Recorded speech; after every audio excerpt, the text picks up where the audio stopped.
ராமகிருஷ்ணன் ஞானம்மாள் அவர்களுக்கும் தலை வணங்குகிறேன்.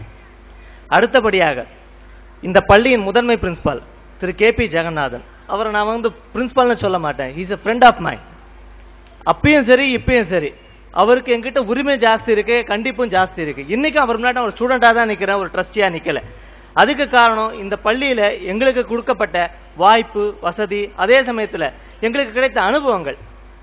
இன்னைக்கு நடந்த கலை நிகழ்ச்சிகளை பார்க்கும்போது என் மனசுக்குள்ள ஒரு சந்தோஷம் இருக்கு. இப்போ AR Rahman Oscar award win பண்ணியிருக்காரு. நிச்சயமா நம்ம ஸ்டூடெண்ட்ஸ் யாராவது ஜெயிப்பாங்கன்ற ஒரு நம்பிக்கை எனக்கு கண்டிப்பா இருக்கு.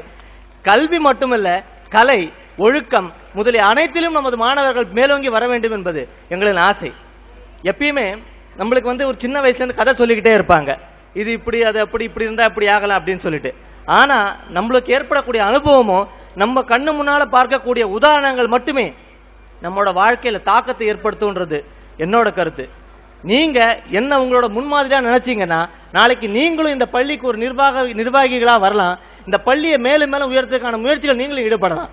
10th முடிச்சதோட +2 முடிச்சதோட இந்த பள்ளிக்கு உங்களுக்கு தொடர்பு விட்டு போச்சுன்னு நினைக்காதீங்க. நான் இந்த பள்ளியை விட்டு போகும்போது 1993, இன்னைக்கு கிட்டத்தட்ட 16 வருஷம் ஆகுது. இன்னைக்கும் இந்த பள்ளியை நான் நினைச்சிட்டு இருக்கேன். ஏன்னா என்னோட தாயை மறக்க விரும்பல, தந்தையை மறக்க விரும்பல, நாட்டை மறக்க விரும்பல, மொழியை மறக்க விரும்பல, அதே போல நான் படிச்ச பள்ளியை மறக்க விரும்பல. அதே போல இன்னைக்கு இருக்கிற மாணவர்களாகி நீங்களும் நாளைக்கு உங்களால ஏற்படக்கூடிய நல்ல பேருக்கு காரணம் ஞான வித்யாலயா மட்டும்தான் அப்படின்ற ஒரு தாக்கத்தை ஏற்படுத்தி உங்களால முடிஞ்ச சேவைகள் அனைத்தையும் இந்த பள்ளிக்கு செய்யணும். நீங்க அடுத்து வரக்கூடிய மாணவர்களுக்கு ஒரு வழிகாட்டியா இருக்கணும்னு சொல்றேன். நன்றி, வணக்கம்.